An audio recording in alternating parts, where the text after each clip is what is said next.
أهلا بكم في فيديو جديد. قبل لا نبدأ الفيديو سمي الله وصلى على النبي. طبعا أنا شايف الفيديو اللي فات احنا كنا اتكلمنا على الأوبي وعرفنا الفكرة العامة منها وليه تم إنشائها ونستخدمها بدل البرمجة الإجرائية. فالنهاردة هنبدأ أول خطوة عملية في الأوبي وهنشرح الكلاسز. فاحنا في الفيديو هنفهم بس مفهوم الكلاس وإزاي نكتبه وبنكتب إيه جواه. فطبعا أنا شايف الفيديو اللي فات أنا كنت قلت لكم إن الكلاس هو المكان اللي بنخزن فيه جميع الصفات والمهام اللي الأوبجكت بتاعي بيقدر يقوم بيها. وبعد ما أنا بحدد الصفات والمهام بتاعتي فبكل سهولة بقى بقدر إن أنا أنشئ أوبجكت من الكلاس اللي أنا أنشأته طب عشان أنا أجي أنشئ أوبجكت أصلا لازم أحدد حاجتين عندي وأكون عارفهم كويس. أول حاجة وهي الفصيلة بتاعة الأوبجكت طيب ممكن واحد يجي يسألني يقول لي هي الفصيلة عندي في الكود هي مين؟ هقول لك هي الكلاسز.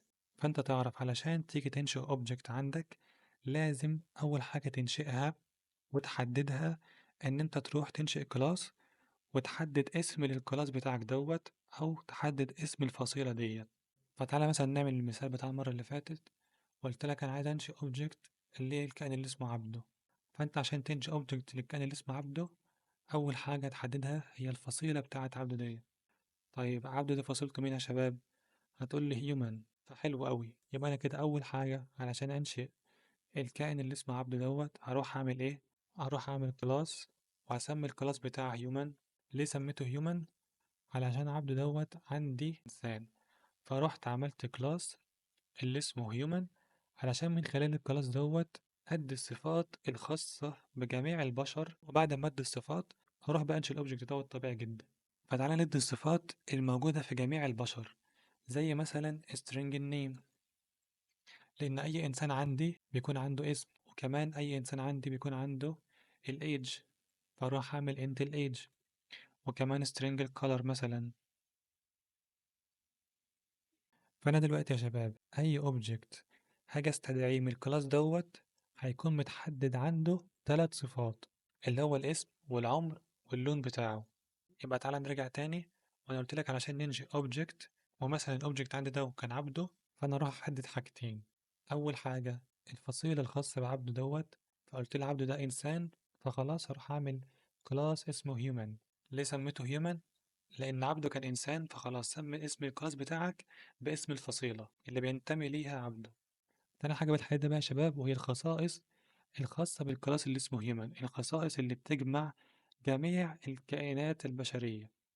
طب ايه الخصائص اللي كانت بتجمع بينهم كلهم؟ زي مثلا النيم والايدج والكلر.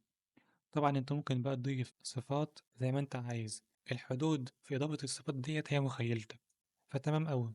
تعالى بقى ننتقل للنقطة التانية، وهي زي ما انتوا شايفين إن المتغيرات عندي موجود عليها ايرور. ليه موجود عليها ايرور يا شباب؟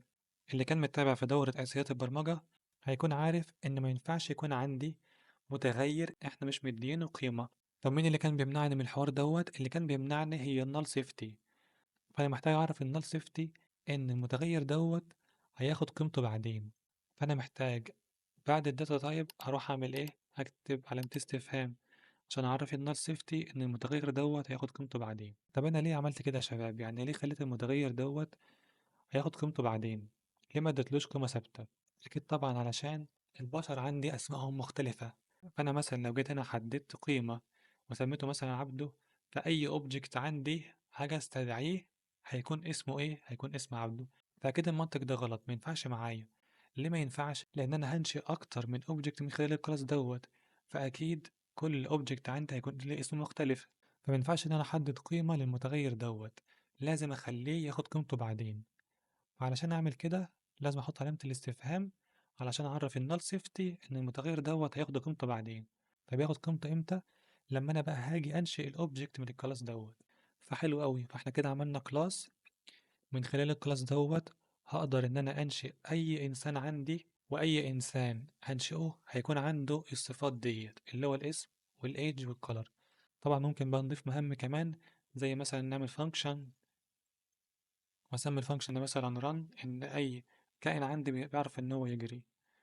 فمثلا print كلمة إيه run مثلا. فأي object دلوقتي أنا هاجي أنشئه من الكلاس هيكون عنده إيه يا شباب؟ هيكون عنده الخاصية خاصية إن هو يقدر يجري.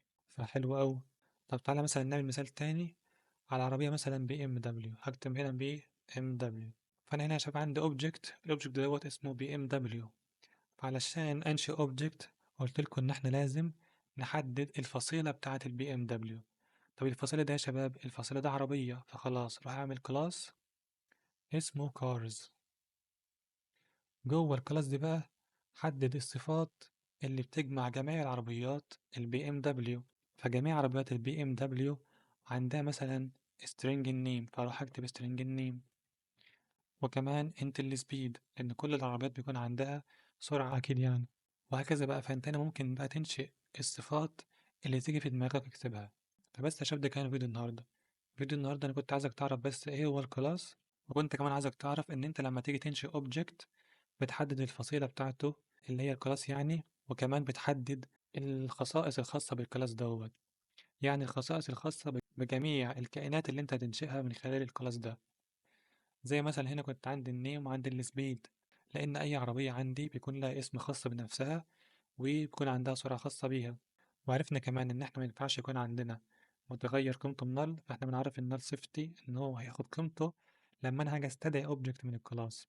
نحط علامة الاستفهام عشان أعرف النل سيفتي إن هو ياخد قيمته بعدين. الفيديو الجاي إن شاء الله تشرح بقى إزاي ننشئ أوبجكت من الكلاس ده، فتابعوا معايا الفيديو الجاي. وبكده يكون وصلنا لنهاية الفيديو، أتمنى تكونوا استفدت منه. مع السلامة.